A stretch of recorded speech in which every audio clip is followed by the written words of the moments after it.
Hello and welcome to another episode of the Kennel NRL podcast. It's not the Kennel podcast if we're not a couple of minutes late. Today, the Bulldogs are confirmed to be in the top four. We're going to the finals. We're going to be having two chances, two bites of the cherry, and there's a lot to talk about. But before we get into all of that, I want to give a massive, massive welcome to our evergreen, ever reliable, ever lovable Dibbo. Welcome, Dibbo. How are you, mate? How is everyone? Glad to be online with you all for the final round of the regular season. And you know what? Second year in a row, the Dogs are in the finals. Something to look forward to. And this time, as I said, we get two bites at the cherry. We get to show everyone whether we're the real deal or not. But before we get into all that, the chat is already pumping. Big shout out and hello to Jamie, Norm, Timothy, Buffalo Snowy 7, Norm again, Maras, Timothy again, Rhett, where is he? Eddie Abs, Ahla Sahle, DFL Watto, Rhett, we mentioned, Doggies for Life, Timmy, Maras, or everyone here, EK, new name, welcome all, Abraha. I'm so excited. There's a lot to talk about. There's a lot that's happened. And I want to get straight into it. You know, I want to talk about that performance by the Dogs against the Panthers. But before I give my thoughts, Diba, I'm very interested. I want to hear what you think. How do you think the Doggies performed? Like, given what I guess there was the expectation of them. not good. I mean, they got the win. I mean, that's positive one. Um, look, it's a bit awkward because you're playing a team. I know you're playing Penrith, but you're playing literally a whole team, 16 or 15 out of the 17 that you've never played against before. Like, there's probably almost unheard of footage of them, like, unless you really pay attention to reserve grade. So it was an awkward sort of matchup, you know. But even then, I didn't think they were going to towel them up. Like the Penrith production line is strong. That reserve grade, a lot of those boys. Matter of fact, even half those boys will end up being first grade regulars, whether at Penrith or other clubs. But yeah, they really needed to make a statement. That's how I saw it anyway. Um, yeah, and I just thought maybe Kennedy could have rested a few players, like not necessarily for the entire game, as in they could have taken them off earlier. And obviously the repercussion was a few injuries, or you saw what happened to Kiraz, unfortunately. Um, and Oh, bro. yeah, Oh my God, is he Kiraz is he out. out Is for the finals? What's happened there? So there was conjecture about what actually happened to Kiraz. So initially, the NRL physio thought it was just like a low sprain, shouldn't be Lateral. too bad. Yeah, lateral, just maybe They're could be they're a week painful off or lateral. whatever. Yep. But the club confirmed that it's a midfoot strain, which the NRL physio said it could be up to 4 weeks. My personal opinion is that I reckon they're going to needle him up and he'll be there for the Melbourne game. I know that sounds Is um, that? Oh, never not mind. not ideal, but that's what I reckon is going to happen. I reckon that they're going to needle Kiraz up and he'll be there, 18 or 19 days after the injury, in my opinion. But again, that's conjecture. I think that Kiraz is probably one of, if not the most important player we've got on the field. Just the amount he does, like even in that Penrith game, you could see like he was ripping and tearing, and a lot of the other like I thought Galvin was playing his heart out, and I thought Kiraz was sort of playing his heart out. Everyone else, I thought was going through the motions a little bit. They weren't as impactful as you would have liked them to have been, and it was a little bit disappointing. But I thought the one thing I loved about that game was just how much energy and how much impact I felt Galvin was trying to have. But look, it doesn't bode well for us. We saw what you know Daniel Tupou did to Inari Tuala for against the Storm, and then now we're going to be facing Xavier Coates, who is arguably as good or better than a tupo in the air. So it's just one of those things that is really, really scary, to be honest. That's why I think Kiraz might be rushed back. I'm not saying it will be, but I have a hunch he may be rushed back.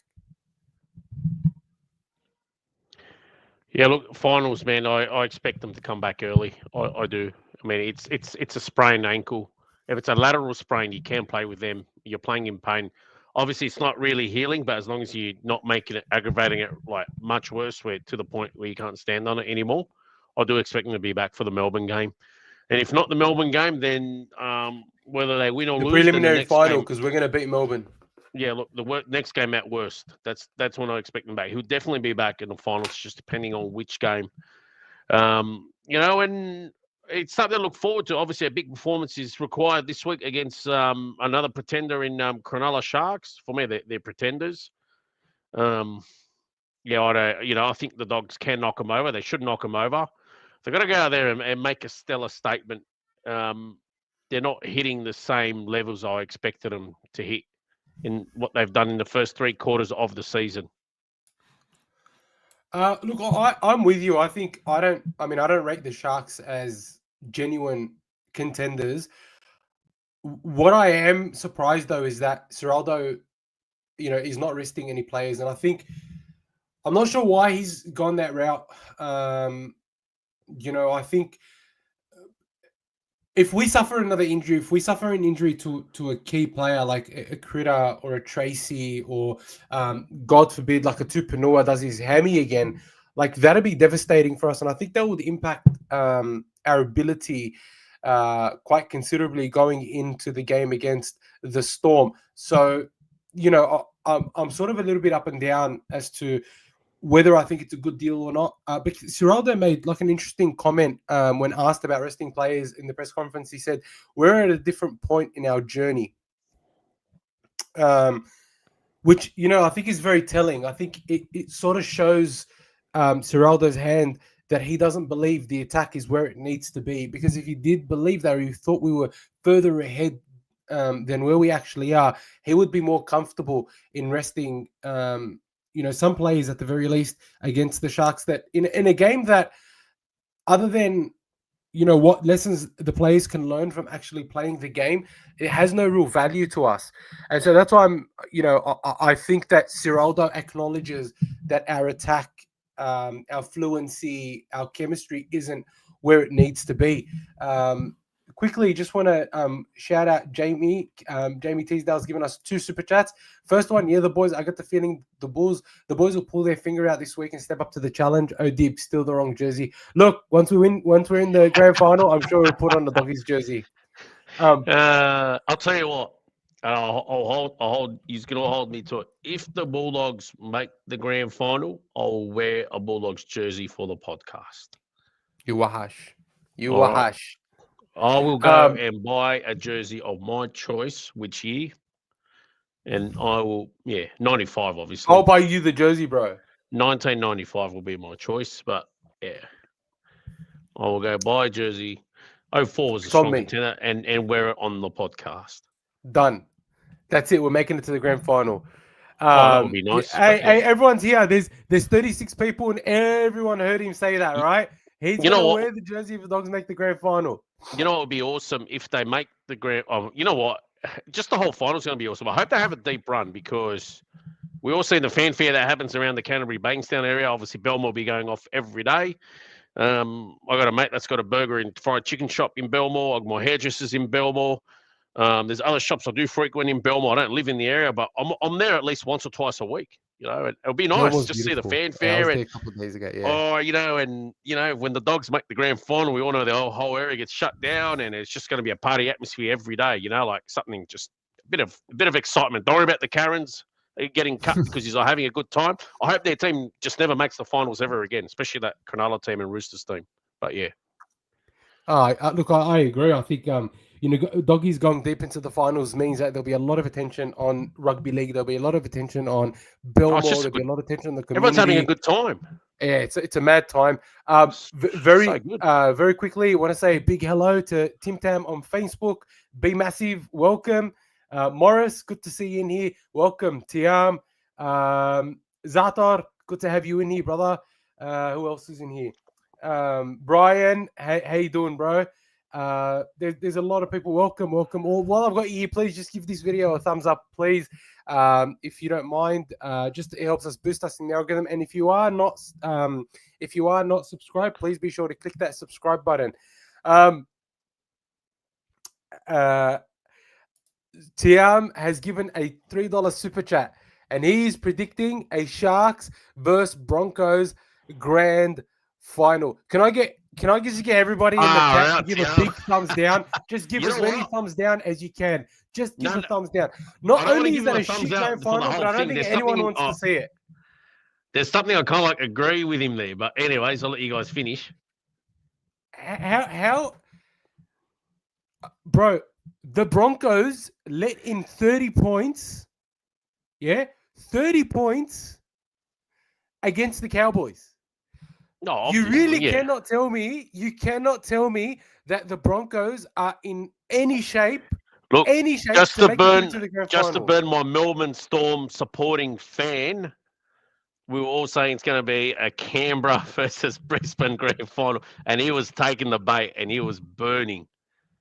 You know, so I hope he's watching this. I'll tell you what, there is no way either the Sharks or the Broncos make the grand final. Neither of them have the defense. Look, as bad as the Bulldogs' attack is, we know it's defense that wins you premierships. It's defense that wins you premierships. 100%. And they do not have the defense. They could score 7 tries, but they'll let in 6.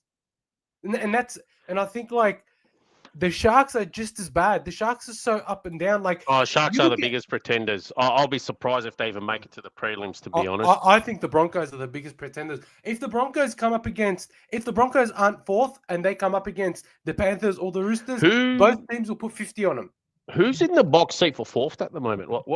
Like who's got? I'll be honest, I haven't had a chance to sit down and analyze. But who would be in the box seat for fourth? So Broncos are facing a full-strength Storm. Sharks are facing a close to full-strength Bulldogs. And Warriors are facing a full-strength Manly, but have nothing to play for. And Penrith can't do it. Sorry? And Penrith can't get the fourth anymore. No, so it's impossible for Penrith. The maximum points Penrith can get is 33. So in that sense, does it sound like the Warriors are the favourites to get fourth? Or because they got the easiest draw. Is it away? They're playing at home, the Warriors, aren't they? No, they're playing at 4 Pines Park. Oh, shit. This is up in the air. All 3 sides that are vying for fourth could lose. So who's coming fourth at the moment? It's the Broncos, based on points. They might get there by default. I mean, they all got 3 very difficult games. Oh, look, I agree. I think that the most vulnerable there is Manly. I think that the most likely, if you look at the results, is Manly. Other Warriors to beat Manly. Yeah, but Manly's finishing with a. You think? Anyway, they somehow started playing towards the end of the season, but pointless. I just want to give a big welcome to John. Good to see you in here. I think Johnny. It's been a while since we've seen you in here. Hello, John. He's need to win this week. I think Cooler is missing for the Sea Eagles. I feel like he's a massive part of everything good that they do. And I swear to God, bro, I reckon the Dogs should just try and throw the bank at someone like Cooler and just throw him at fullback. He has the speed, he has the strength, he's got the footy IQ. He's such a good player. And I feel like we're lacking that speed and that polish that Cooler has. And I would love to see Cooler at the Dogs. I reckon he's just such a good back, and he can slot in wing, center, fullback. He'd be fantastic to have. So I think Manly will struggle in this game. They have very little to play for, even though they're going to play for DCE or whatever. But I think the Warriors have a lot to play for, and they know what the value of the top 4 means. And so I reckon Warriors are in the box seat to take fourth, because I don't think the Bulldogs are going to drop the game against the Sharks. And after the toweling that Melbourne copped, I reckon they're going to come out and just absolutely blow the Broncos out of the park. If the Broncos play anywhere like they played last week, I'm telling you, Melbourne will put 60 on them. Yeah, look, In my I honest haven't had a opinion. chance. Look, I was going to say I haven't had a chance to see Warriors. I mean, not Warriors. Sorry, Melbourne's lineup. Have they arrested anyone besides obviously Harry Grant being out suspended? No, I think maybe Kamikamitha is not playing, but I know like Nelson Asafa Solomona's starting, for example, and things like that. So they're a pretty full team. And Jerome And the Hughes is games. back. Papanaza's named. Munster's named. Oh wow! Yeah. What about the Giant? Is he suspended or is he playing? No, Asafa Solomon is playing. Oh, thank Sorry, God! T, And the I'm just games pointing out down. The that games in Melbourne or the games in Suncorp?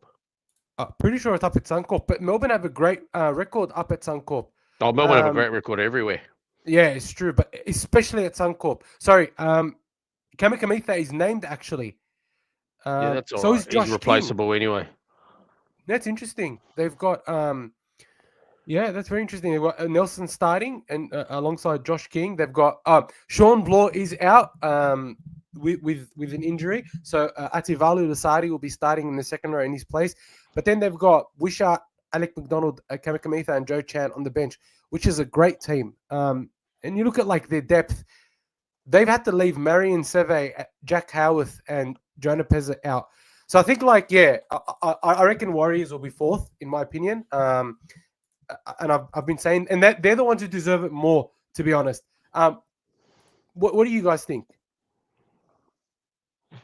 I think they're going to end up there. I think they're going to end up there, provided the Dogs win. Very quickly, I want to call out John Sard, Premiers 2025.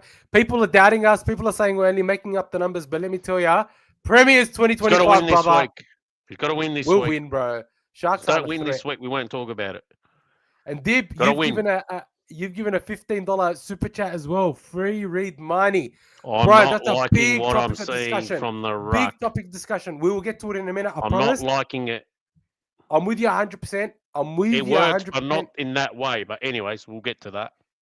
A couple of comments I want to get to. Brad Cambridge has given us a 99-cent super sticker. I don't know what that is, dude. It's not showing us. Why? Let me go to it. Let me get it. I think we have to go to the YouTube actual YouTube video. Oh, let me check. Oh, I did. It's a it's a poo emoji. Oh, what's that in regards to, bro? Oh shit! I don't know. Maybe in regards to Reid Marnie. Who knows? I think he can explain. I want to go back just quickly to something here that Mo from Facebook has mentioned. Debo, was that you that invaded the pitch in last week's Dragons game? It wasn't me, but I did explain in the comments. I actually took footage. I should send you that footage, but I put it up on my TikTok. Send it to me. Let me upload it. Anyways, I put it up on my TikTok. I got about I got over 45,000 views, and then the kid that actually streaked on there started inboxing me for the footage. Oh my god! Yeah, he's been inboxing me since the weekend. He's only a kid, and then his mates are funny enough, and if he's all paying attention. His mates are egging him on to do it at the Bulldogs Cronulla game. He was in my inbox messages, and I'll show you offline after. I said, "No, don't, mate." Like, I was trying to tell him, "Don't do it." And he goes, "His parents are telling me not to do it." So I go to him, "Man, you don't want to pay a fine either." He goes, "Apparently, he said there was no fine because I think he's only 16 years old." Must be a first-time offender. Yeah, but he's only 16. Who's going to pay his fine? Bro, they're not going to enforce it on the parents. Whilst we get this done, I'll send you the footage. If you can probably hear me egging him on to make the break. Yeah, but I want to go back to the I want to go back to the Penrith game, and something that I will be willing to admit. Sorry, just give me 1 sec. So something that I will be willing to admit as a mistake by Ciraldo, is the change at dummy half from Reid Marnie to Bailey Hayward. Now, I think that Ciraldo's tinkering way too much with the spine. Not only that, I think it's clearly obvious. I think it's very, very clearly obvious that that Hayward is not yet a bona fide dummy half. This is not to shit on Hayward at all. This is not to complain at all or anything like that. I'm a big fan of Hayward's, and I think he's been great for the team, and he's a big reason as to why we are where we are. But I think it's unnecessary pressure on someone like Hayward to come in and be thrown in the 9 position without a full preseason at 9 starting there. I think that's the first thing, because you can tell when you think, when with his service out of dummy half, it's not only slow, it's not crisp. Whereas Mahoney not only had good service out of dummy half, but I thought he makes better decisions when we're in attacking position. And I think the changes that Ciraldo have made have really started now to show their impact on our team. And so that's why I think, like,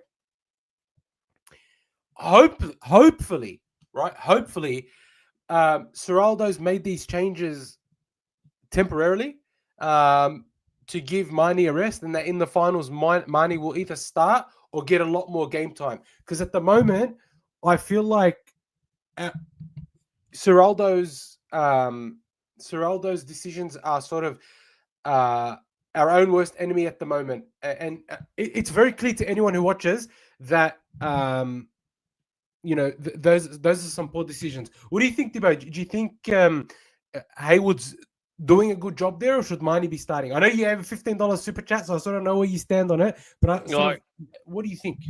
Like Nick's saying that. I'm just reading off the comments. Like Nick Lloyd was saying, can you blame Ciraldo for shifting Reid? Just reading on his comment. Sorry, he goes, discipline offers 0 in attack, and Mahoney stands up to pass. Look, and I've been a critic of Reid Mahoney this year, and I'm sure a lot of us have, and a lot of boys offline have as well, and probably online.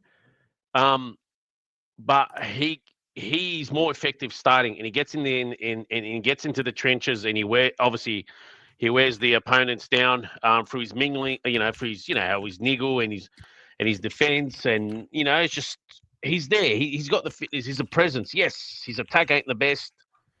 Probably he's not as zippy in attack, but that was working for him for the first 2/3 or 3/4 of the season. And then what would happen is Mahoney would come on. You get me? Mahoney would come on, or he'd already be on, and then he'd switch to hooker, and then he's on fresh legs. And it'd change it up. Like that 15, 20 minutes, it'd be a hooker, and just go up a gear. Like the opposition would be caught unawares, and then bang, 2 tries out of nowhere. Whether he's set up the try, whether he's done the line break assist, or he's contributed to the whole attacking movement. Like the Bulldogs would zip. They'd get a bit more energy. That's what worked for him. But it went from Mahoney starting, being in the trenches, doing all the shit stuff, to all of a sudden getting less and less game time, to being on the bench. But it's also coincided with the Dogs dropping off, not just not just in defence, but I just feel like also their energy's in attack as well. That's what it feels like. And he's not the smoothest of attackers, but it seems like they had a system in place, or just they had the structure in place that was working for them. Yes, it doesn't appear to be the greatest, most smoothest in that, but they were working together. They were collating together really well, the players. And then, I don't know, I just feel like Cam this is how I see it. You don't have to agree. But I just feel like he made some unnecessary changes. Yeah. Or like he started tinkering with it towards the back end of the season. Shouldn't have been doing that at the start. Like, he's a winning anyway. Why? Yes, he's want to get that extra kick in the finals, but it seems like it's been counterproductive against the side. Or is it because he's now playing harder size that up for the finals? Just my 2 cents. That's how I see it. Like, and I just feel like, is it worth going back to what was working for you guys before?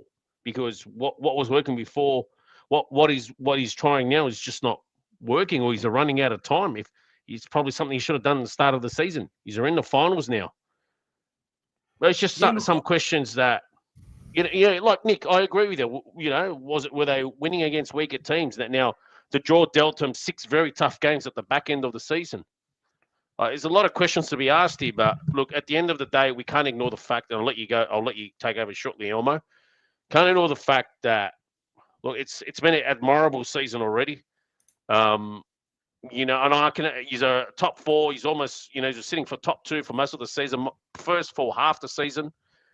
But it just feels like it's lost a bit of steam, and I understand why he's a very critical, because he's doing a lot better throughout the year. That's what it felt like anyway. I'll be over to you, Elmo.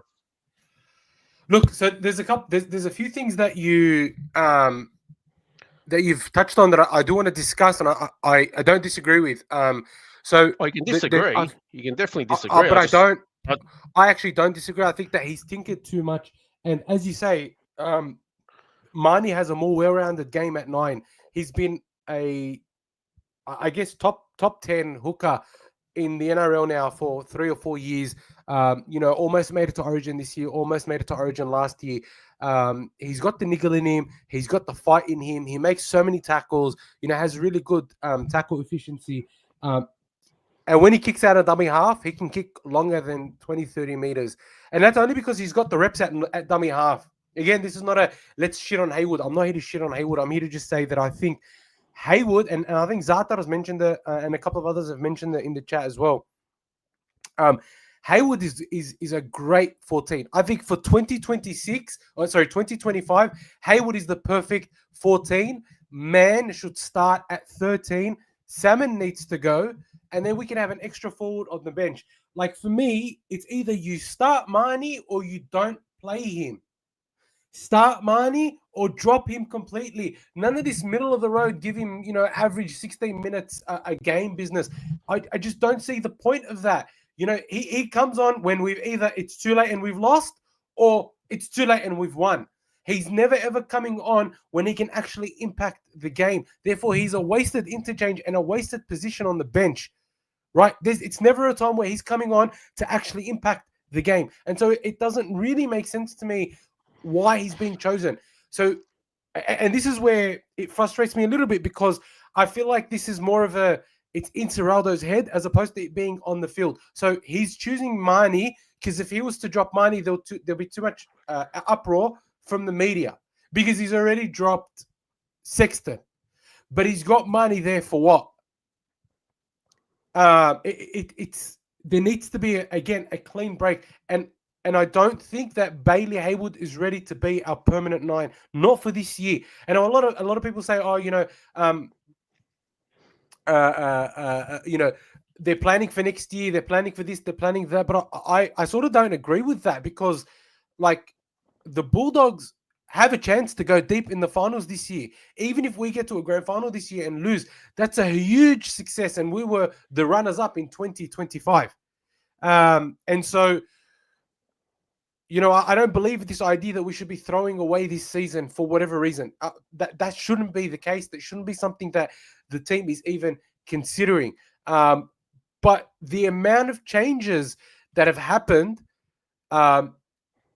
sort of point to me like, and this is the only explanation I've got for Bailey Hayward being chosen at 9, is that they're preparing him for 2026 and they don't think we can win it in 2025. That's the only conclusion I can come up with. Or I'll tell you what, or Mahoney has pissed Ciraldo off and it's a form of like passive punishment. Genuinely. I think that because Ciraldo can be very stubborn about his decisions. So for example, I'll give you an example, right? Kirioni Katonga missed one tackle last year against Melbourne in Melbourne, and we lost in the last 2 minutes. Kirioni Katonga did not see another first-grade game, and then he was let go to the Eels. Right? That was the first one. The second one, Lipoi Hopoi had one game where he didn't perform very well. We didn't see him back in first grade for God knows how long. Right? That's the other one. Blake Wilson. I don't know what Blake Wilson's done, but the bloke can't seem to get a run in the in our backline, even though we need speed. Even though we need his ability, his X factor, his ability under the high ball. Yeah, I know he's dropped some under the high ball, but he's actually better than Tuala under the high ball. So for me, I feel like there's a little bit more there happening with Mahoney, unless it really is just all about 2026. And in which case, I say that's pretty disappointing, because I felt like with the roster we have now, and with how open the competition is, we have every chance to win it. I think we're just as much a chance to win it as Melbourne or the Raiders and the Panthers. And I think they're the only four teams in the competition that can win it. Very quickly, before you go on, I just want to say a big hello to Wise Up TV. Welcome, lads. Bro, believe me, honored to have you guys I on. want us to win so the Warriors get fourth. I was just saying before that I think that the Warriors deserve to be fourth more than the Broncos. Warriors need a win, but they badly need a win as well. They've dropped off as well. They really need a win. I agree. And look, their second half against the Eels, I thought they were fantastic. They should have got great in the second half. They could have got the win. They weren't robbed. I honestly, I don't think they were robbed. I just want to touch on. Very quickly, you made a good point. Please, I've put a poll up. Let me know who you guys think should start. Is it Mahoney or Ciraldo? And then also we've got 60 people in here. Please be sure to give us a thumbs up on the video. Please be sure to subscribe, and you're sitting in the background sharing everything. We've got 60 people here, so thank you guys. Who's this George Scar? Anyways, look, Nicholas Lloyd made a point, and you actually touched on it. Nick's saying that he's getting ready for next year. Like, you know what? Yeah, fair enough. Look, I still say Canterbury's ahead where they envisaged themselves, where they saw themselves. When obviously Phil came in, and then he had a plan, and then got Cam in. I don't think they expected to be probably playing finals after, well, technically one season, because he was only there for one season, and then technically after 2 seasons, he's challenging for the minor premiership. They're ahead, but you've got yourselves in such a position. I can't see why you'd be then focusing already on next year. That's just silly. Play what's in front of you. There's been, if you're in it, you're in it to win it.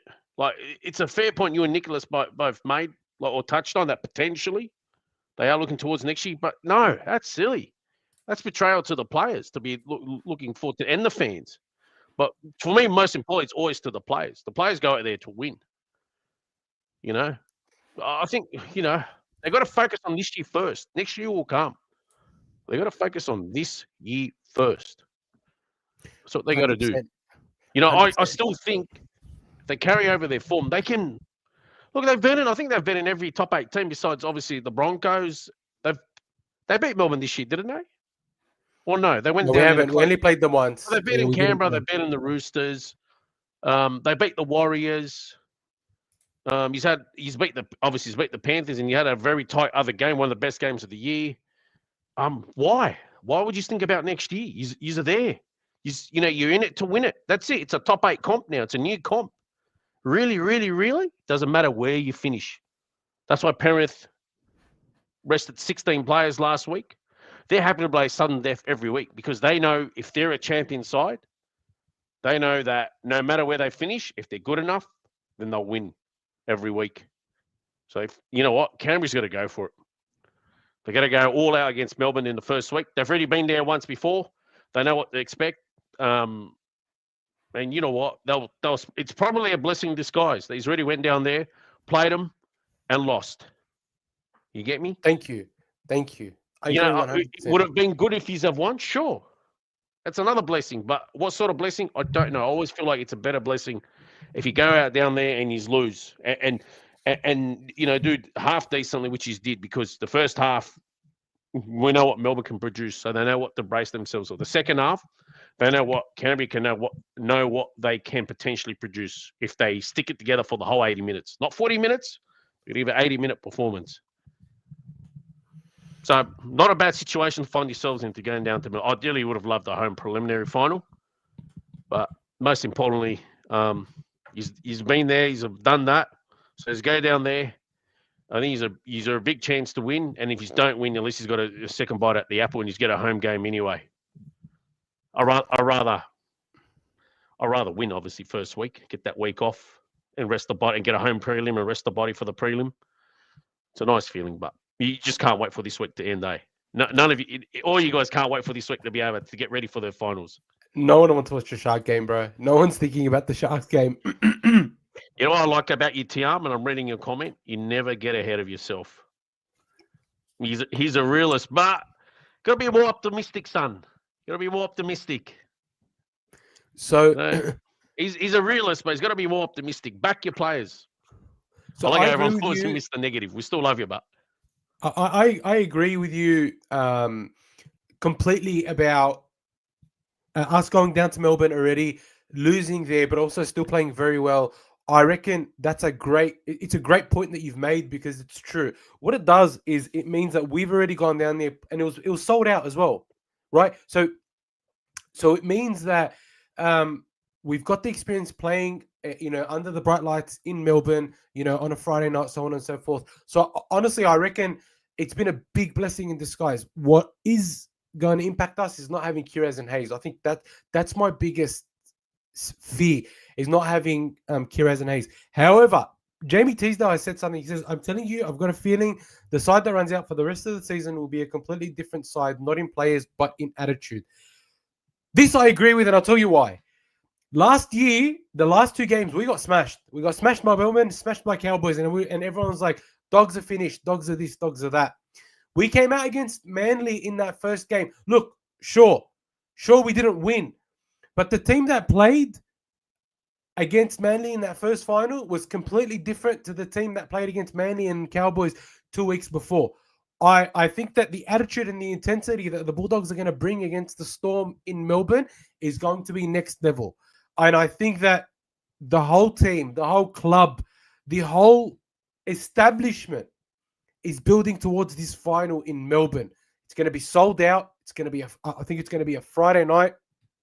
And it's going to be an absolute cracker game. And honestly, I think the Bulldogs will win in a very close one. I think the Bulldogs will win because I think I see enough from the Bulldogs in their defense to say that they're going to want it more than Melbourne. I know that sounds weird saying, how can you want it more than Melbourne? I reckon the boys are going to want it. The Doggies boys are going to want it more than the Melbourne boys are going to want it. The Bulldogs are going to want to go out there and prove themselves in Melbourne. And the thing is, we beat Melbourne in 2023. We almost beat them in 2024. And we came just as close to beat them in 2025. And I genuinely think we're going to go down there and do a number on them. Now, who's going down to Melbourne? I think there's a strong chance that I think I'll be going down to Melbourne for the game. You're going to Melbourne for the game. I'll be going down to Melbourne for the food. Bro. Well, when are you flying out? Plenty of times for Hang the on a food. sec. Tell me your plans. What if I might be able to sneak along? We're going to book an Airbnb. We're going to drive down Friday after Fajr, go down for the game, stay there, and then we'll obviously watch the game and drive back on Saturday. Drive down? What happened to flying down? Meet us there. I'll fly down. Posh class. That's what I'll fly down in. It's just a good trip. It's a lot of fun. You go down there with a few boys. All right, if you go down, you got to advertise a catch up with members of of our podcast and audience of the podcast.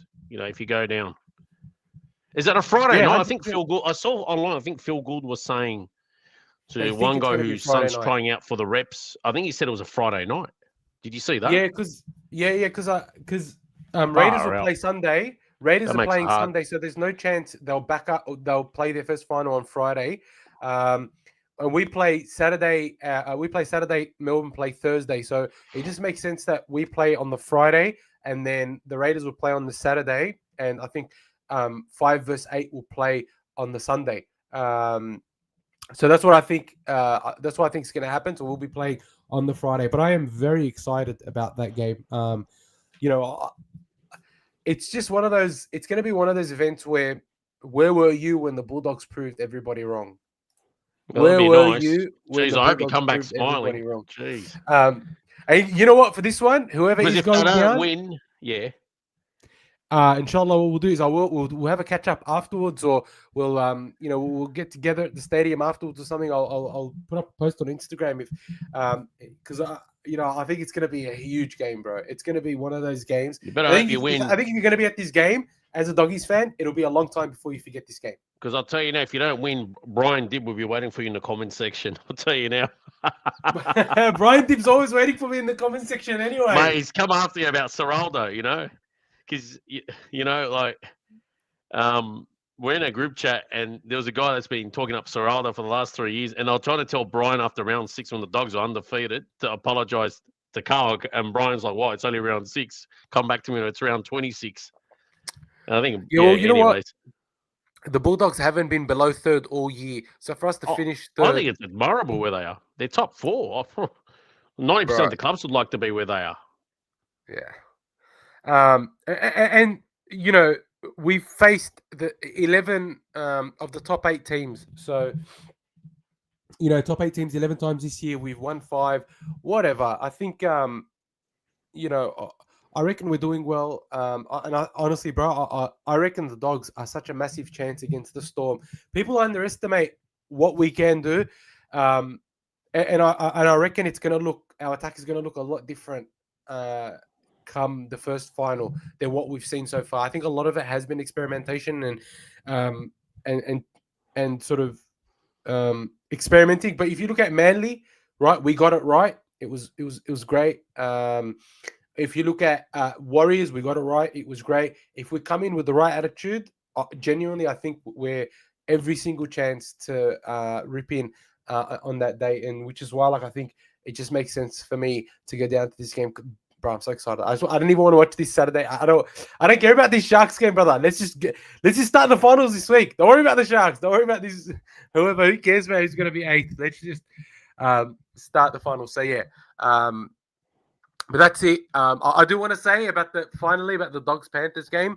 I thought the Panthers New South Wales Cup team, they showed a lot of fight, which was impressive but not surprising because they are the Penrith. But I thought always going to aim up. A lot of those guys, it's their calling to first grade contracts for other teams to see them. So it was always going to be a tricky game, honestly. Oh yeah, it was. I mean, the Dogs should have done, I thought, better on that. But you know what? But can I say, it's also hard for the Dogs to get themselves motivated for a game they know, they're playing against New South Wales Cup players. It is a hard one to motivate the boys for. And don't forget, we've struggled for motivation. Against the Tigers, we came in there without motivation. Against the Broncos, the second game when we lost, we came out with no motivation. It's like we didn't want to play. So we have struggled with that problem, the Dogs, all year. So to see them come out and score 28 points, I didn't think it was that bad, to be honest. Not great, obviously, because it was more the gut feel of they didn't play that good. That's what worries me. It's not that the points or whatever. It was like that gut feel, the pub test. I felt like the attack didn't pass that test for me.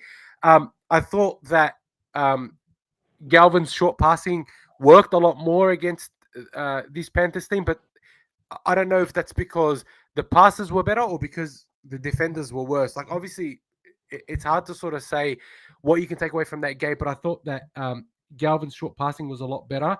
But there were too many balls that went to ground.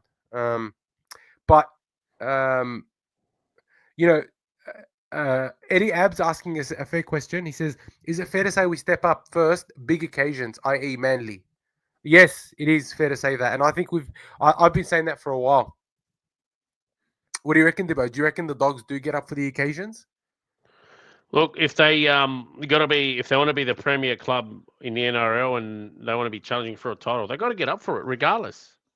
They get up for every game, whether it's a tough. I know it's hard, but this is what sets teams that have been at the top of the comp for 20-25 years, such as Melbourne. If Melbourne come against a lowly side, they don't sit there and laugh and only win by 20 points. They punish them by 60, 70 points. Yeah. Look at Come on, Elmo. Tigers. Like Roosters for a long period, same thing as well. They'll go punish them 60, 70 points, and then no matter who the opposition is, they go there and punish them. If it's a tough team, they try to turn them on and whip them up and whip them to be up by about 20 points at half time with the classic Melbourne style that Bellamy plays. You got to be up for it every week. Can't, just can't use all the time. Oh, it's tough. It's hard to. Yeah, it is hard. It is tricky. But you can't just repeat the same performance again and again against an opponent that's tricky to get motivated for. Because then it just tells me you're not going to have the goods to win it. Look, I agree with you, but I also think that has been a problem that the Bulldogs have faced. Like, I'll tell you what, Elmo. Next year, I'm not making this excuse for the Dogs. No, honestly, we shouldn't really be like. Next year, it's year 4. That's it. 3 years, they've had time to get set, get their squad together, get their systems together, get used to Ciraldo, work out what they want. I'm not making excuses for them next year. I'm still making excuses for them this year. I reckon we shouldn't be making excuses for them this year. Genuinely, I reckon we shouldn't be making excuses for them this year. I made excuses because they're far ahead where I expected them to be. No, but that's all right. But that's like saying that if the Raiders go out in straight sets, even though they won the minor premiership, it's okay. But I don't think that's the case. I think that if we got to this point in the season where we're this good, I think there are no excuses. There are no excuses. If we go out there and go out in straight sets, that's going to be embarrassing. Yeah, the finals. Thank you. The finals, there's no excuses. I'm just referring to the regular season, but you're right. The finals, there is no excuses. And the thing is, this could impact you lose your momentum we carry into the preseason next year and to the season next year, which is a real problem, right? If we go out in straight sets, I'm going to be really disappointed. I'm going to say that that's a failure because we know when the finals come around, it's a new season. It's a whole new competition. So, all the shenanigans, all the experiments, all the bullshit, throw it away, bro. Let us play some footy. That's genuinely what I think should be happening. Because otherwise, you've thrown away all the hard work and it's not fair. Look at all the injuries people have copped this year. Look how hard they've worked to get the club to where it is this year. And then to say, we don't believe we can win it this year. Like, I can't cop that as a fan, to be honest.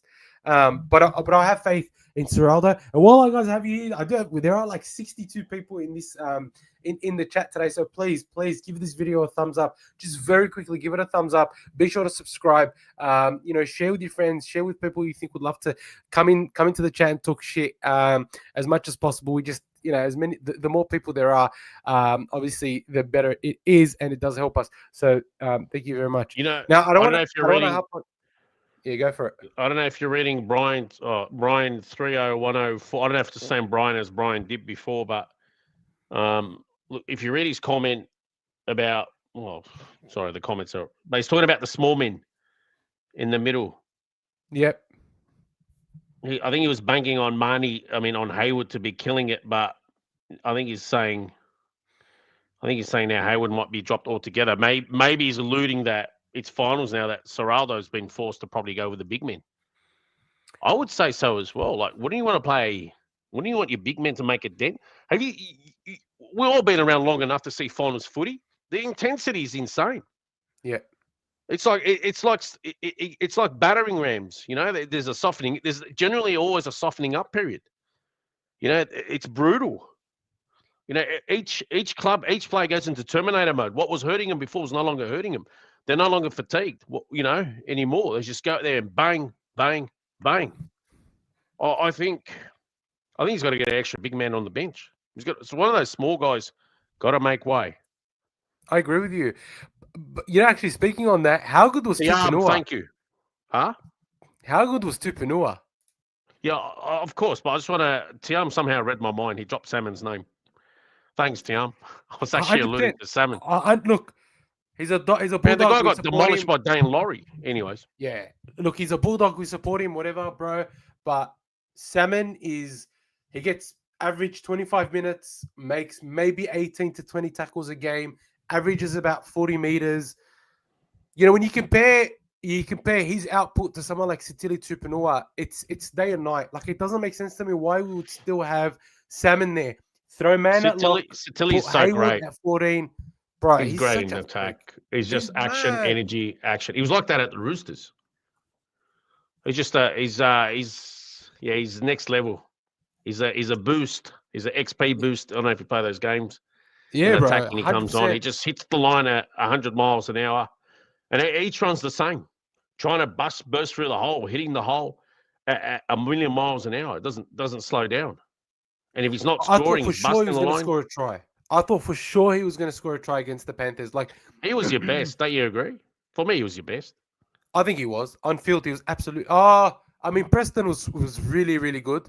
I think Preston was fantastic. Obviously, scored a hat trick. So you can't sort of take that away from Preston. But Tupanua, like on par, if not better. So yeah, I think bro, in such a good position. But I think people don't want to admit that the Bulldogs are a threat. But if you look at intensity, I think the most intense game was that Dogs versus Penrith game that we played earlier in the year. And we've got what it takes to match the Panthers and any team. I genuinely think so. I just want to address what Peter said. Peter, I don't disagree, but I just feel like he's playing too much musical chairs at this late of the season, trying to determine who's playing in the finals. That's what I think. Yeah, I think Zato disagrees. He thinks that Ciro isn't Bellamy and is still trying to figure it out and runs his experiments for way too long. I agree that he runs his experiments for too long, and I also reckon he holds grudges. I genuinely think Ciraldo holds grudges. We've listed some before, but he also has his favorites. I feel like he's a man of some extremes. He either hates someone or really loves them, like Salmon. Loves Salmon. Just re-signed Daniel Saluka for Fida. Look, he's not bad, but I don't understand why they've re-signed unless it's at like minimum wage. I can't understand what he's going to bring to the team. There are some decisions there that I reckon can be baffling. But overall, I sort of do trust Ciraldo. I know it sounds weird to say after like questioning him, but I do trust Ciraldo. T is saying, I think the game against Panthers, Tilly should been in the second row for Curran and Josh on the bench. I disagree with that because I think the thing that Sutili brings is that impact off the bench when forwards are tired. He provides that impact, that strong line running. I think just causes drama. I think that's what he was saying. Wasn't he saying on the bench? No, he's saying he should have been in the second row. And whose comment were you referring to? Sorry. Yeah, T. I was referring to T. Oh, yeah, you did too. My apologies. No, I was looking at where's his comment? I was looking at Tiam's comment, so I was kind of like agreeing with Tiam. Tiam was saying on the bench. So yeah, I think absolutely. I don't know, Brad. Like, I'm just addressing Brad Cambridge with Finau Latu. Is he playing reserve grade? Does anyone know? No. So he had a back injury that he was out for. That's it, done for the year. Shame. I think so. All his mates at St George that Shane Flanagan said would play first grade, played first grade. And he actually earmarked Finau Latu to have played first grade this year at the Dragons. But not to be. He's made a career choice. I hope it really works out for him. He's a very talented kid, and he's got huge potential. How long have you guys signed him for? 2 years? 3 years, I think. 3 years, condition him well, send him back to us. Thank you. Yeah. I actually value him. It feels like we've lost part of the furniture. I want him back. Peter G's asked a great question. So what is our best squad then? 1 to 17. Yeah, you can run it through and then everyone can attack if they agree with you or not. I'll let you run. Yeah, so I reckon our best 17, obviously, I think it's Tracy, Kiraz, Tracy, Wilson. Why hasn't Wilson got a run? I don't know, man. Does anyone want to sit there and put us down and say no, he shouldn't have? I don't know. That question never got answered. It just feels like, does Wilson even get in the 23 or the 22 man? He's in the 30. He's in the top 30, but he does get named. He does get named on the extended bench. Well, I thought he didn't get enough opportunities. Like, I don't know. Look, I'm not having a knock at Cam, but I thought he should have been there. And look, Cam sees things we don't see. So yeah, 100%. I don't know. I just thought he should have been there. Wilson. Blake Wilson should have definitely should have had more of a chance this year. I think Cam's settled on Montoya being your other winger. Yeah. So Eddie Ab's saying Wilson isn't a first grader. All right. I completely disagree. I think that Wilson... Run through your 1 to 17 anyway. We'll get to that shortly. Tracy, Montoya, Sherry, Critter, Kiraz. Yep. First thing I have to say. Yeah, good. Kiraz and Critter need to be on the same side. When we go right and we go Galvin, Critter, Tracy, Kiraz, it works so well. It's actually better than our left side defense. So that's my back line. Then we've got Burden, Galvin, I've got King, I've got Mahoney, I've got Hughes, then I've got Kickout, Preston. At 13, I've got Mann. At 14, I've got Hayward. At 15, I've got Satili Tupanua. At 16, I have Hayes. And at 17, I have either Jack Todd or Josh Curran. I think that Jack Todd... What's Todd like? Yeah, okay. Sorry, go ahead. No, I was about to say, how's Jack Todd been in the reserves? Like, what's he offering? So even when he played first grade, he runs great lines. He has a good step just before the line. He's a big body, right? He's got good ball playing skills. And I just Has he been playing in the reserves lately? Yeah, he's been good. Has he been setting the world alight? I don't think he's been setting the world alight, but when he played first grade, I think he played great, and I think he had that one off game against the Broncos when Origin. Origin was there. The thing is, I hate to do this to Curran, but I just feel like I don't think. Did he start? Did he start last week against Penrith? Yeah, he did. He had an all right game. I thought he had a decent game. He needs to start. Yeah. I would start him. Curran? Yeah, I would start Curran. Have Sam Hughes coming off the bench. So let me tell you something. Actually, because he was playing a lot better. Let me run an idea by you. Let me run an idea by you, and I want you to tell me what you think. By the way, we've got 60 people in here. Please just give us a thumbs up if you don't mind. Just give this video a thumbs up. Be sure to subscribe. Thank you. Peter wrote. Yeah, go on. I'm listening. And I want everybody to tell me what they think. Right? This is a very, very, very left field opinion, but it's something myself and some doggy supporters have been talking about. Yeah, you know what? I like how everyone's picking on Sherry. I think he has fallen off what we expected from him. But anyway, back to you. What do we think of Kickout moving into the front row? Nah. I'll tell you why. He's so good out wide. Don't take that away. Wait, hang on. Let me give you my logic. Preston to the left. Yes, go on. I'm listening. Let me give you my logic, right? So firstly, as you say, Preston to the left. Preston started on the left, and when he was there earlier in the year on the left, he was fantastic. All right, so he could do a job for us on the left. On the right, you can have Curran or Salmon. Yeah? At lock, you have Mann. Right? If you look at Taumalolo and who else? There's been a couple of other second rows that have made the transition to the front row. No. I think one of the things that he will bring, you finish. having him in the front row allows us to have that big, fast prop that bends the line to start the game, and then a big, fast prop like Sitili Tupanua to come off the bench and bend the line. You need to think about it because I think that you can't just say no. A lot of second rows end up in the front row. Yeah, but not people like him.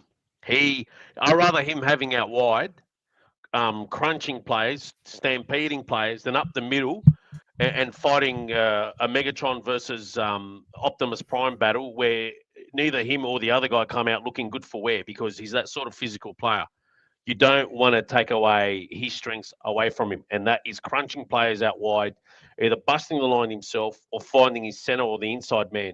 You know how crazy he is. You see it. How many times has he offloaded, or not even need to offload? He busts his line and just puts the man away. Okay, but why can't It's he an do that in the attacking- middle? Mate, you can't, in the middle, you can't. It's not as simple as that. In the middle, you got the other big man up there.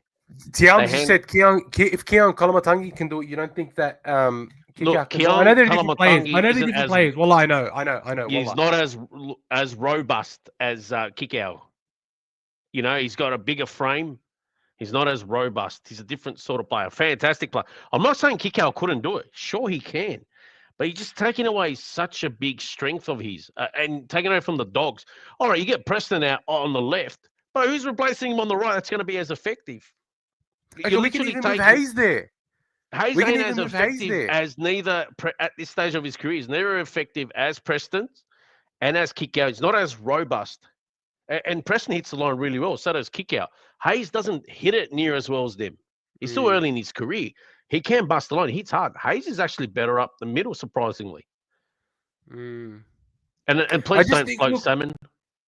I just look for me. I just think that he's a big boy, big body, very strong, very quick. Always finds his front. Has has the ability to offload. Has a step. You just imagine if he was to play up the middle, what it would do for our. And I'm like, this is just a thought, but we've got Finn Alatu next year. We've got Leah Thompson next year, and I'm sure there are a couple of other forwards that will make themselves apparent over the preseason.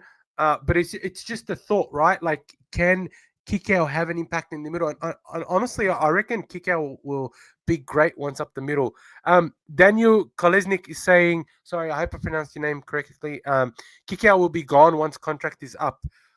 I was saying the same thing last week or the week before, and people were like, no, that he's going to get re-signed. I actually think Kickow won't stay beyond his current contract, and I don't think the club would want him to. Something I pointed out to you earlier this year. I think his contract ends up next year. Yeah. Oh, perfect. I don't think he's going to pay him as much as what he's on now. That's one thing. And then the other thing is a lot of the younger players got another year of experience under their belt. So more experience. And obviously their contracts are going to be upgraded. And then also with the money that he's free up with not re-signing him, you can get another strike forward if potentially that's in the peak of his powers. Like, he's not on the way down. I don't see Kickow's on the way down yet, but he's kind of like hitting, on the, you get to the peak and it starts, eventually you get to the top and then you've plateaued. Now it's the only way is either plateau, like straight plateau line, or then start coming down. He's kind of like there. You get me? Yeah, I agree. Kind of like there. Bushra has made a good question. Tino, maybe. I mean, it could be. The Bulldogs did say they were interested in Tino now that he's willing to. Oh, he's named the money, yeah. Yeah. And I think we can afford to. I think we can afford to pay it to Tino as well. But a good point that Tiam's made just on what I said. We don't have to have kick chase burning so much energy. We can have so many other players kick chase and let kicks have more energy to run harder. Kicks is super gassed by 60 minutes. You can see it. I agree with you. Honestly, I agree with you, and that's why I think if you have him playing prop, 40, 45 minutes a game, going hard out in 20, 25 minutes increments, honestly, I reckon he'll do so much damage. Imagine him starting and then, Satilli coming on and following him up. Now, I do want to talk about something that the Whisperer on the Triple M NRL show came out, and he said apparently the Dogs are looking to lure Ponga away from the Knights. Oh, yeah. Is that as a potential upgrade to your fullback spot, or what is it, to play halves, or what's going on? Fullback. Or is it, do they think, I mean, wouldn't the Perth franchise be interested in signing him? Because originally he's from Perth, isn't he? Yeah, they would be very interested. It'd be appealing, can I give you a little what's the word? A little scoop from my birdie. What about Preston as well? No, I think because he's a North Sydney junior. He's a North Sydney Bears junior. That's another. There's a lot of stock. There's a lot of stock to Ponga coming to the Dogs. Right. Anything Not else? saying that it's going to happen or saying it's definite or anything like that. I'm saying that the Dogs, I reckon the Dogs are genuinely interested in trying to lure Ponga to the Dogs. Nice. Yeah. Where And the does he Bulldogs fit? are looking Hayes? to sign Yep. Preston up long term. The Bulldogs are looking All right. to re-sign Preston long term, just like they re-signed Hayes and Hayward recently. Preston is someone that they're trying to keep the Bears and what's called away. If you guys are genuinely interested in signing Ponga, then it tells me he's definitely moving. Well, he's looking to move on, obviously, Connor Tracy and potentially Matt Burton. Yeah, so I actually asked about that. That's what it starts adding up to. Anyways, obviously, yeah, let's hear what you got to say. No, Burton is. They want Burton to retire a Bulldog. They want Burton in cricket to retire. So that tells me Tracy's your chief targety. Well, they did go yeah, for Paps last year. Don't forget. Yeah, that's right. But then they're not. Yeah, they didn't. Yeah, it didn't work out. But yeah, Tracy's got what, another year to run on his contract, so it makes sense. Yeah, and don't forget we signed Kate Dykes, who is and there you go. Dev is pointing 30 years old. Yeah, but you need the Dev Thelmo. It's like you need. Yeah, you do. No, you're right. You need a great fullback and a good fullback. That's what he's probably aiming for. Yeah. And Tiam, just to answer your question, yes, he'd be a fantastic replacement. But I think the guy is absolutely loving his time in Melbourne. He's playing the best footy of his life. I think he'll play the best footy of his life ever there anyway. And I can't see him leaving Melbourne, to be honest, because we all know that his next contract's going to be an upgrade from them. And I don't think he'd want to leave Melbourne. He left them once ready to go to the Warriors, and they signed him back. Thoroughly deserved for Katoa to get an upgrade. It'd be a great signing for Canterbury, no denials. Honestly, I feel like we have enough second rowers in our team to not need to. Yeah, you got to upgrade them. You forget they don't stay on $130,000 or $170,000. You know, I'm sure they came for your junior system. They're not going to stay on that money. He's got to upgrade them to keep them. You know, that's why Kikau on his what's Kikau earning? $600K, for example. Let's just say that. I think he's in bit more than that. He's not going to get the same money he was getting before, and they need that $600K, for example, to give three of your really, really good forwards a $200K, $1,000 season each upgrade. That's where the money goes to. So according to Zero Tackle, Viliami Kikau's on $800K. How much? $800K. Oh, that's big. Oh, okay, that's pretty good money to free up. That is excellent money, especially that you got about 3 or 4 players there that you probably want to retain, like Jack Todd, for example. Let's say Renakama, you want to retain him. Looks like he'll be a long-term winger option, hopefully, for you guys. I think we just re-signed him, Renakama. Huh? We just re-signed Renakama. Oh, fantastic. Whatever happened to Jack Underhill? It looks like he's still there. He's been re-signed till 2028. Oh, yeah? Nice. Yeah, he's been re-signed. He got signed earlier in the year because he's on a development contract at the moment. He got re-signed recently. And then he gets upgraded next year, does he, to top 30? Yeah, next year he gets upgraded. Oh, that's fantastic. So he should be playing first grade next year. That's good. So happy to bide his time. I just feel like it was more likely to play first grade last year than this year. That's what it seems like. Yeah, look, this year, I'm not sure what happened there, but the club obviously views him very, very highly, and so he's one of our he'll be one of our first. I reckon he'll debut early next year. He's still young though. He's still very, very young, and he has a long way to go. Like the other one that hasn't come on that has been disappointing for me, and I thought would get a run this year was Zion Mayu'u, the guy we bought. Has it been let Warriors. Go? No, he's still there. He finally started the New South Wales Cup, which I thought was interesting. He did get a start. Usually he's been on the bench, a bit like Tom Amone, but he did get a start recently, which is good to see. Very quickly. Burton's not going anywhere. Burton's our 5'8". Burton is going to stay at the Dogs. And let me just be very clear. When Burton plays well, when Burton has a good game, we win. If we can unlock Burton, 100%, Burton is our secret weapon. I genuinely think he's our secret weapon. And I want to see Burton retire at the Bulldogs. Him and Critter. Also, very quickly, there were rumors. I know Zatar and someone else was talking about it, that apparently Critter is looking to be re-signed to the Dogs. He's going to sign for 7-year, $1.3 million a year contract. Tiam was actually telling me on Instagram. It's a rumor that has no. So repeat again. So the Dogs have apparently re-signed Critter for 7 years on $1.3 million. I saw that comment.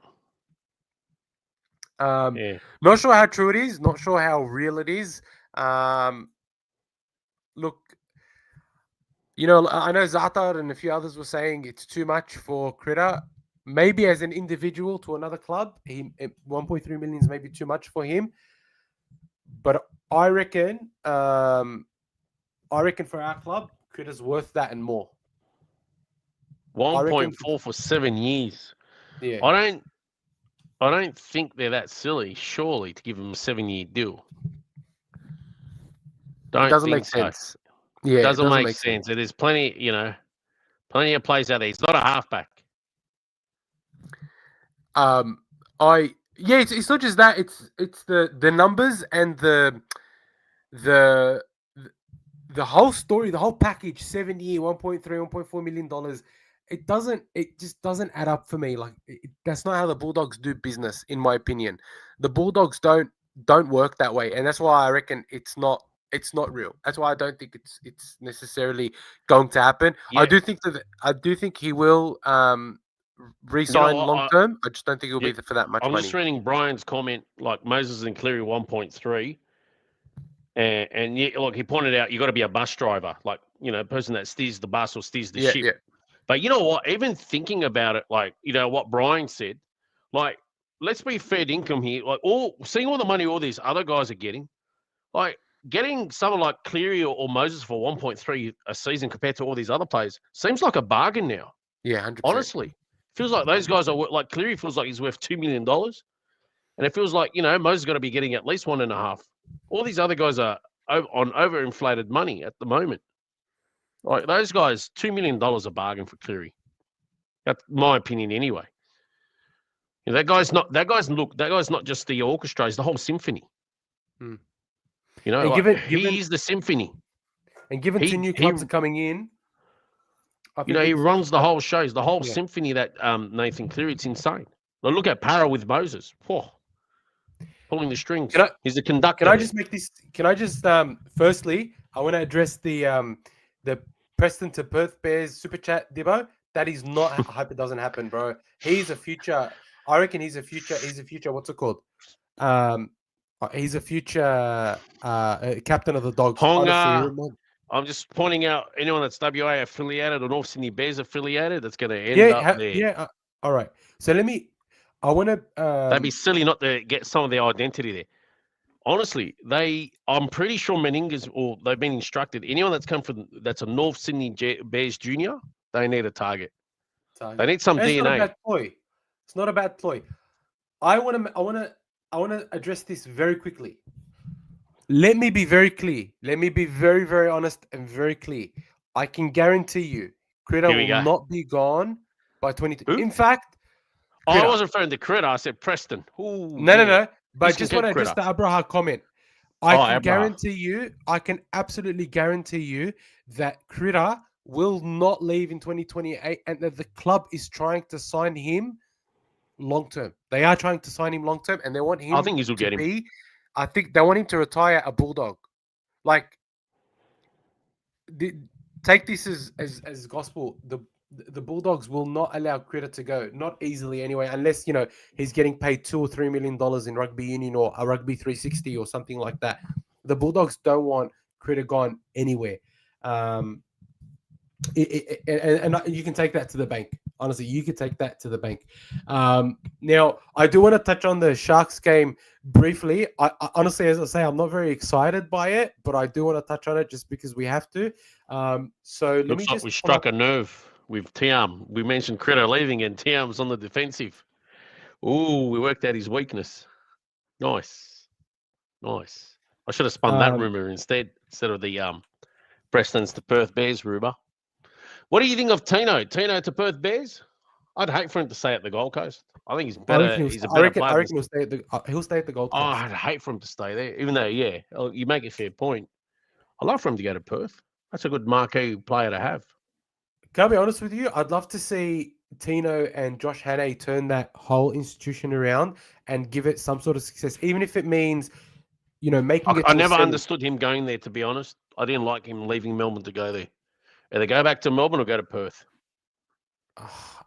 Bro, look, they've invested. I never understood him leaving Melbourne for Gold Coast. It's just not him. Yeah, I do get it. Brian's pointing out. I think you guys are having a go at him. No, he's offering him 1.3, 1.5. Oh, he's offering him 1.5. So why wouldn't he sign with his then? What's wrong with saying? What's wrong with saying he's not in the discussion? It'll be 1.2. Look, he should be in the discussion. It'll be 1.2 on the cap, and then he'll get heaps of extras from third parties. I can guarantee you the Bulldogs. Why aren't you in the discussion then? Tino. We are going to be in the discussion for Tino and for Haas. Yeah, so why is everyone peddling? I think Haas is going to stay at Brisbane. Well, why is everyone peddling Gold Coast and Perth as the two favourites? Bro, I wouldn't even peddle to Gold Coast as a favourite to sign him. If you think Haas is a foregone conclusion to Brisbane, I reckon you're mistaken. He wants to win a title there, man. Bro, I'm telling you, there is every chance that he doesn't even stay in rugby league. Oh, he goes to rugby union. Yeah. Oh, this is interesting. New ground. Who play for the Wallabies? Look, the rugby. Oh, he'd be a good number 8. He'd be a fantastic number 8. Wow. Rugby knows that right now they're in a good position to swoop in and take some rugby league players. So, wow. What is that rugby comp called? Rugby 360 or something? Rugby 360, but also don't forget there's the Rugby World Cup coming up in 2027, and they know that's a big draw. $2 million. He'd have to go for no less than $2 million a season. Yeah, and they'll give it to him. Oh, they have to. Wallabies would be silly not to try to get him. But if they're giving Suoliti 1.6 mil a year, I'm sure they can afford to give Payne. Yeah, I'm just answering. Norm made a comment that both Haas's parents are in jail in Brisbane. That's all right. You can play for the Queensland Reds and the Rugby Union then. Yeah, and the Wallabies. So it's still a win-win. Anyways, not trying to poke fun at the guy. Asking, Dibbo, what are your thoughts on Tiam's question? Where does Burden play when Wood starts in first grade? Am I the only one who thinks Burden can be a solid lock with his frame? It needs to add on a bit more size, but what a centre Burden makes. I'd love for him to stay at 6 because he's done a really good job there. And he's got a weapon of a boot. He's got a fantastic running game. He's got one of the best running games in the game at 6. Like, you've seen it when he goes through, he really kills through. That's his strength as a running centre, but he's converted it into number 6. I don't know if he will make way. Does if anything, does he stay at 6 and Galvin go to lock? Because you know what, Galvin's got to grow his body. Don't forget. Wait till Galvin puts on a bit of size. If anything, Tiam, it's Galvin I see going to lock, not Burden. Burden I still see will be at 6 or potentially in the centres. One day I don't know if he'll ever end up in the centres, but he's generally a backline player. Whereas Galvin, he's played some of his younger career in the forwards. I think a large chunk of it. It's Galvin I see. Like, I know Fuzz Rothfield made a comparison of who's the better player, and he compared Ethan Strange to Galvin. Like, Galvin's still a tweak. The other guy's already got pretty much. You're looking at his body; it's almost the end product. You know, his strength's pretty much peaked. Whereas Galvin's strength has got a long way to go. Wait till Galvin puts on about 10 more kilos of muscle and develops. He's going to end up being a really scary good player. And remember what I said. You know, so if anything, Tiam, it's Galvin I see ending up at lock. I agree with you 100%. A ball playing and even Matty Johns, and Cooper Cronk were both saying that they see him ending up at lock, if not at 6. He's going to be a scary good player once you put on a bit of size and strength, or a bit more size and strength. 100%. Scary good. And the other thing I think, people are overestimating is Mitch Woods. Mitch Woods is no guarantee to be anything or get anywhere. I'm not saying he's not going to get there. I'm just saying fantastic. He's only 2 years away. He's 2 He's years got the away. hall. No, he'll play first grade next year. He's got the hallmarks of being a dominant half. Okay, he'll play first grade Already next tries year. to run the show. Huh? He'll play first grade next year. Maybe he'll play a game or two. He's not going to be the dominant I reckon 7 he'll play next year. more. He's too dominant to play reserves. He only He's gonna be started too playing New dominant. South Wales Cup this year. He only started Yeah. playing New South Wales How Cup old is he? this year, so 19? 20. 20? So same age as Burton. He won't be in as reserve grade Galvin, much longer, sorry. I'll tell you that. Yeah, look, I I'll be agree a with you. And he's put on a good bit of amount of strength and size. So yeah, look, in terms of the Sharks game, all I want to see from this is slicker attack, and no injuries. That's it. I can't ask for anything more, anything less. This will be a great test of our props, of our forwards. Inari Tuala's there. He'll be taking on, if I'm not mistaken, he'll be taking on Ronaldo Mulatalo. That's going to be a really tough game. It's going to be a tough matchup. But overall, I think that the Bulldogs can outmuscle, out-enthuse, and outlast the Sharks. Kale Iro being back is great for them. Jesse Ramian's back. It's great for them.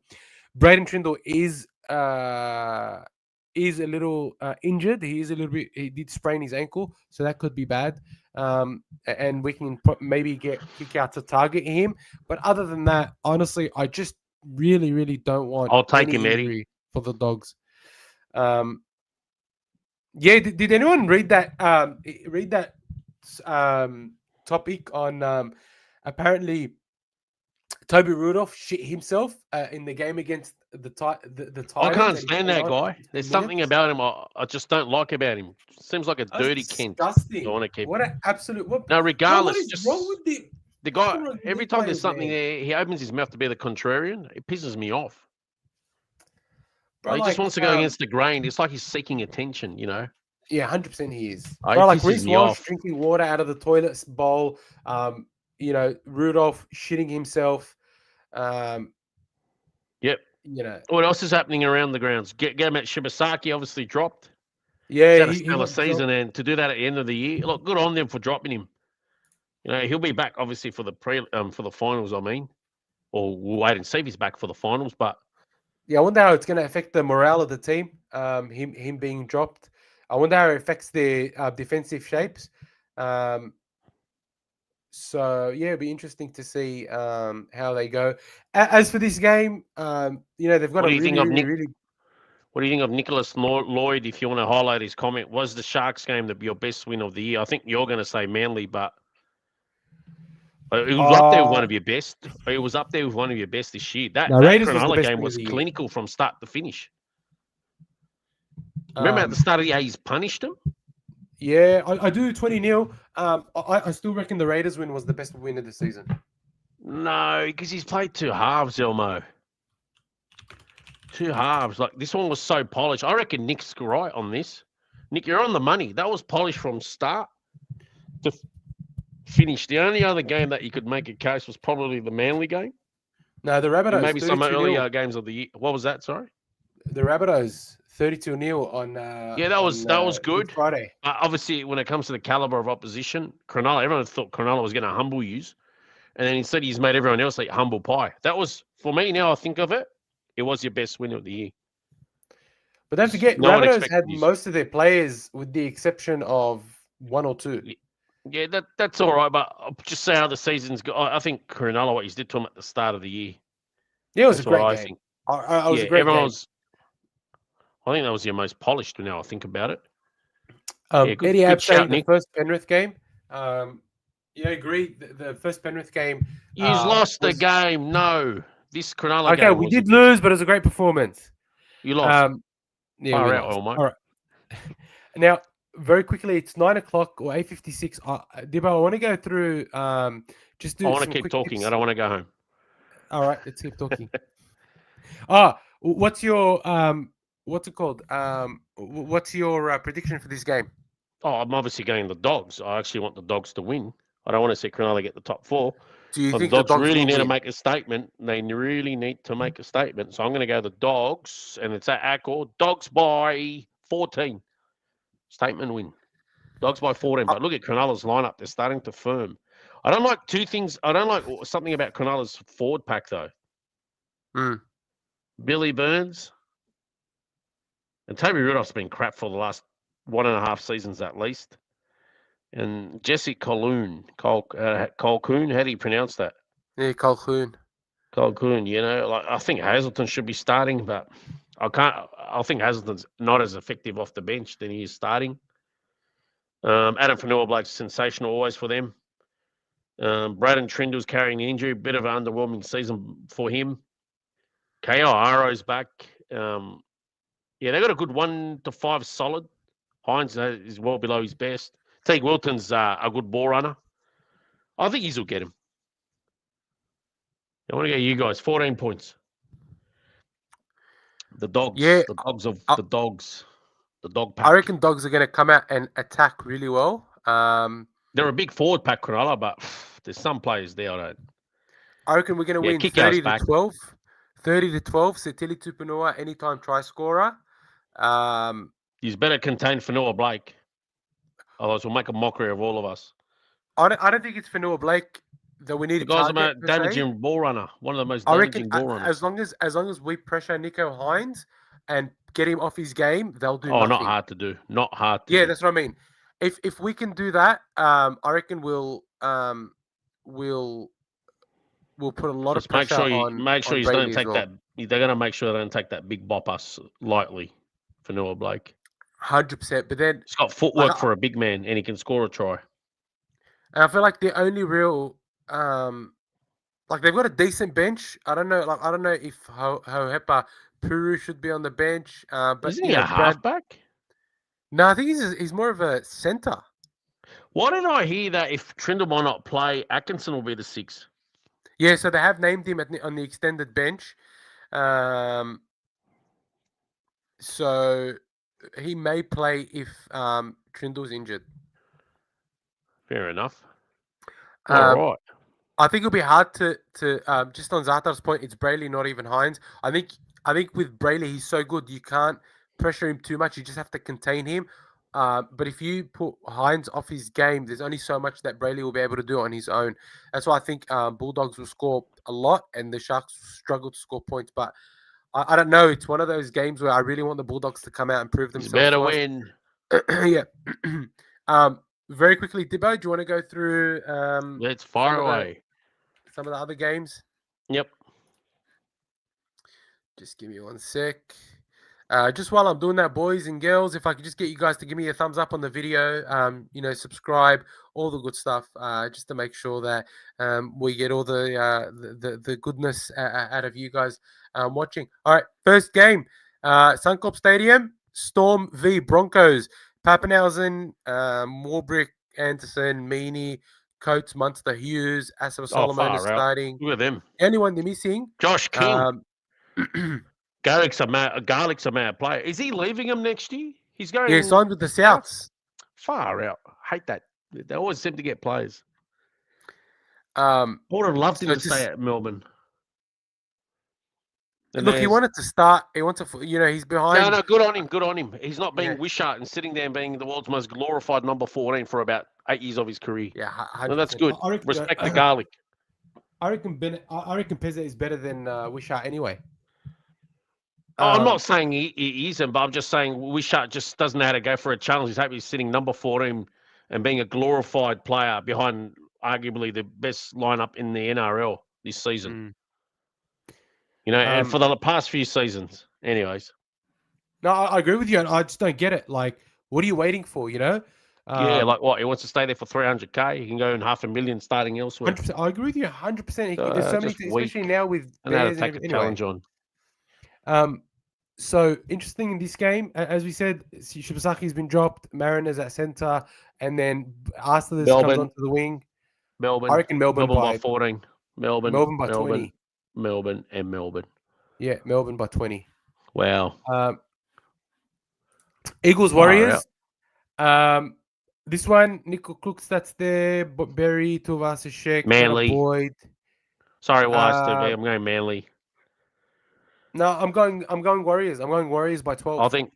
Manly, they'll finish with. They've still got a faint hope of making it. They need to put on a cricket score and hope the Roosters get towed up by their arch rivals, Souths, and obviously the Dolphins lose as well. I'm going to go Manly. They've shown some good form, a bit late though for that form, and obviously they want to send Daly Cherry Evans out a winner.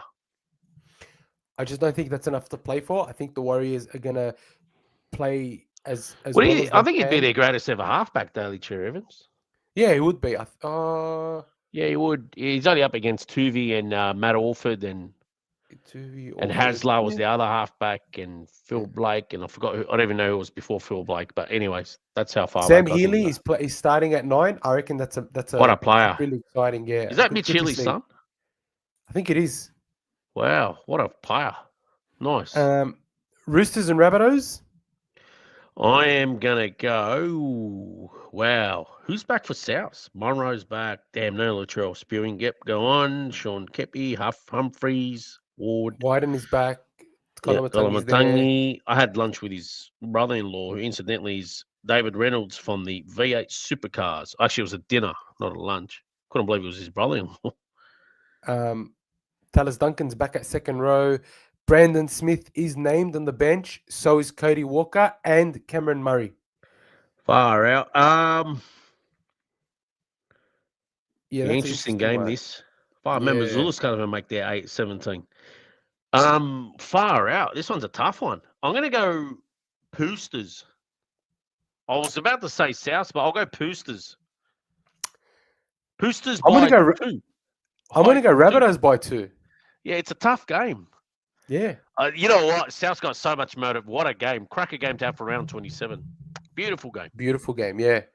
I'm going to go Rabbitohs by 2 just because I think like the Roosters have been very up and down. Okay, look at this freaking ins and outs list. So that's insane. Yeah. I've never seen a list like that ever. That is insane. I think the whole team's been named to play except Brian To'o. I think he's just been given an extra week off. I think Ben Murdoch Marcelo will come into the 17. I think it's going to be. I think he's retiring after this. It'll be his farewell appearance. I think he'll probably take the spot of Loco. I reckon. Maybe give Blake Laurie a farewell. Maybe give Blake Laurie a farewell appearance while they're at it as well. But bro, why doesn't he not like Corey Allen? I feel like Corey Allen. No, he got a run. He was out of the game for over 2 years. Don't forget Corey Allen. Bro, I reckon he's been so good for you guys. He has. I don't disagree. 100%. He's been really even good. Michael Molo, like I don't know. Molo was good, but he's injured again. I don't know how he's named in the 19. He might be leaving as well. I would have Corey Allen starting, to be honest, in place of either Buchanan or Sloan. But anyway, I would have had him in the centres. Yeah, that's what I'm saying. In place of Buchanan at centre or even Sloan on wing. Anyway, I reckon Panthers will come out really, really strong, and they'll have too much. I think, no kidding. I reckon Panthers by 20 or 26. I'm not kidding. Like, yeah, no kidding. I was going to say about 20. I think last time they played them in Wollongong 2 years ago, I think they beat the Dragons by like 30 or 40. Like Cleary and Naloi, that they were mesmerising to watch. I watched them.